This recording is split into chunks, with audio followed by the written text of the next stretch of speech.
ನಮಸ್ತೆ. ನಾನು ನಿಮ್ಮ ವಿನಯ್ ಮಾತಾಡ್ತಾ ಇದ್ದೀನಿ.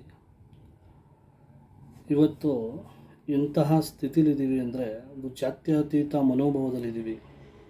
ಒಳ್ಳೆಯದು, ಆದರೆ ಅತಿಯಾದರೆ ಅದು ಯಾವ ರೀತಿ ಆಗುತ್ತೆ, ಯಾವ ರೀತಿ ಅಪಾಯವನ್ನು ತಂದೊಡ್ಡುತ್ತೆ ಅಂತ ಒಂದು ವಿಚಾರವನ್ನು ಹೇಳ್ತಾ ಇದ್ದೀನಿ. ದಯವಿಟ್ಟು ಹೆಣ್ಣು ಮಕ್ಕಳೇ, ಇವತ್ತು ಹೊರಗಡೆ ದುಡಿತಾ ಇರ್ತಕ್ಕಂಥವ್ರು, ಶಾಲಾ ಕಾಲೇಜುಗಳು ಓದ್ತಾ ಇರ್ತಂಥವ್ರು, ಮುಖ್ಯವಾಗಿ ಪೋಷಕರು, ನಿಮ್ಮ ಮಕ್ಕಳು ಏನು ಮಾಡ್ತಾ ಇದ್ದಾರೆ, ಅದರಲ್ಲೂ ಹೆಣ್ಣು ಮಕ್ಕಳು ಏನು ಮಾಡ್ತಾ ಇದ್ದಾರೆ, ದಯವಿಟ್ಟು ಯಾವ ಒಂದು ಮಾರ್ಗದಲ್ಲಿ ಹೋಗ್ತಾ ಇದ್ದಾರೆ ಅನ್ನೋದು ದಯವಿಟ್ಟು ನೀವು ಎಚ್ಚರಿಕೆಯಿಂದ, ಬಹಳ ಎಚ್ಚರಿಕೆಯಿಂದ ಅವ್ರ ಮೇಲೆ ಒಂದು ಕಣ್ಣಿಡಬೇಕಾದಂಥ ಒಂದು ಸ್ಥಿತಿ ಬಂದಿದೆ. ಯಾಕಂದರೆ ಅದು ಕೆಲವು ಒಂದು ಹೆಣ್ಣು ಮಕ್ಕಳಿಗೆ ಅಷ್ಟೇ ನಾನು ಹೇಳ್ತಾ ಇರೋದು. ಏಕೆಂದರೆ ಇನ್ನೆಲ್ಲ ಕೆಲವು ಮಕ್ಕಳು ಬಹಳ ಎಚ್ಚರಿಕೆಯಿಂದ ಇರ್ತಾರೆ. ಆದರೆ ಇವತ್ತಿನ ಸಮಾಜದಲ್ಲಿ ಒಂದು ಇತ್ತೀಚೆಗೆ ಹೆಚ್ಚಾಗಿ ಒಂದು ಬರ್ತಾ ಇರ್ತಕ್ಕಂಥದ್ದು ಮಾಧ್ಯಮಗಳಲ್ಲಿ ನೋಡ್ತಾ ಇದ್ದೀವಿ. ಪತ್ರಿಕಾ ಮಾಧ್ಯಮ ಇರ್ಬೋದು, ಟಿ ವಿ ಮಾಧ್ಯಮಗಳಲ್ಲಿ ನೋಡ್ತಾ ಇದ್ದೀವಿ. ಏನಂದರೆ ಲವ್ ಜಿಹಾದ್ ಅನ್ನೋದು ಹೆಚ್ಚಾಗಿ ಕೇಳ್ಪಡ್ತಾ ಇದೆ.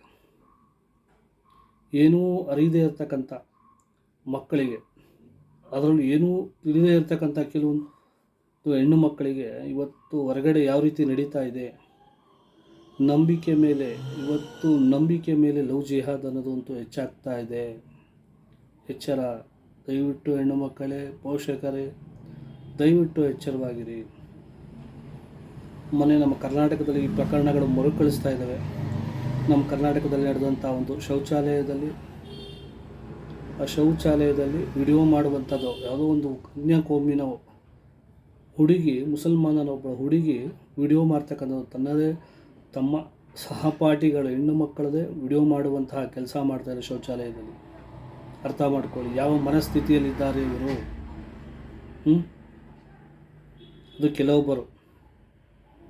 ಆದರೂ ಮೊನ್ನೆ ಜಿಮ್ ಟ್ರೈನರ್ ಯಾರಿದ್ದಾನೆ, ಆ ನೆಪದಲ್ಲಿ ಜಿಮ್ ಟ್ರೈನರ್ ಒಬ್ಬ ಅಲ್ಲಿ ಟ್ರೈನರ್ಗೋಸ್ಕರ ಬರ್ತಿದ್ರು, ಜಿಮ್ ಅಥವಾ ಒಂದು ಇದಕ್ಕೋಸ್ಕರ ಬರ್ತಿದ್ದಂಥ ಹೆಣ್ಣು ಮಕ್ಕಳನ್ನು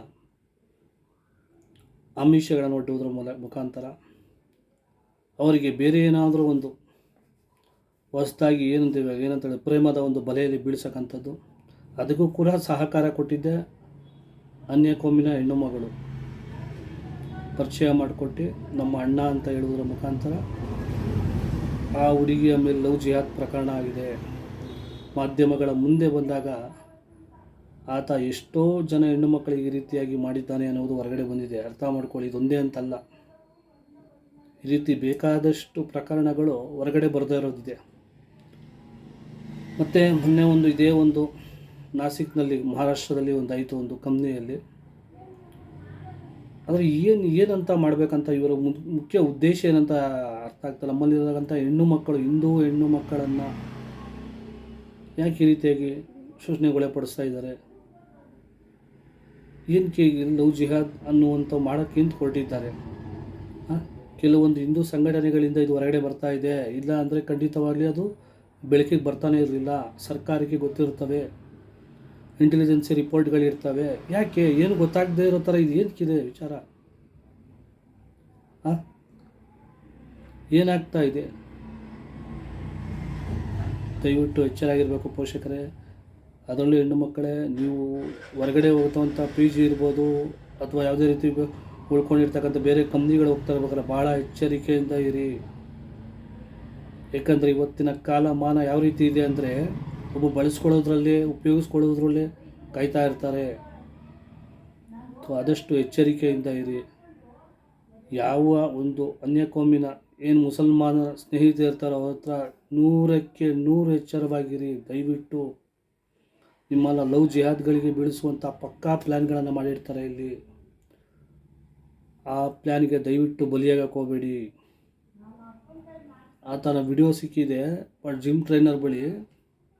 2,000-3,000 ವಿಡಿಯೋಗಳು ಸಿಕ್ಕಿದೆ. ಏನು ಇದಕ್ಕೆ ಅರ್ಥ? ಫೋಟೋಗಳಿದ್ದಾವೆ. ಪೊಲೀಸ್ ತನಿಖೆಯಲ್ಲಿ ಬಯಲಾಗ್ತಾ ಇದೆ. ಎಚ್ಚರವಾಗಿರಿ ಹೆಣ್ಮಕ್ಕಳೇ, ದಯವಿಟ್ಟು ಪೋಷಕರೇ. ಭಾಳ ಇವತ್ತಿನ ಸ್ಥಿತಿ ತುಂಬ ಹದಗೆಟ್ಟಿದೆ. ದಯವಿಟ್ಟು ನಾವು ಒಬ್ಬರು ಸ್ನೇಹ ಮಾಡ್ತೀವಿ ಅಂತ ಅಂದಾಗ ಸ್ನೇಹವಾಗಿರಬೇಕೇ ಹೊರತು ಅದಕ್ಕೂ ಮೀರಿ ಹೋಗುವಂಥ ಪ್ರಯತ್ನ ಆಗ್ಬೋದು. ಅದರಲ್ಲೂ ಅನ್ಯ ಕೋಮಿನ ಜೊತೆ ಬಹಳ ಎಚ್ಚರಿಕೆಯಿಂದ ಇರಿ.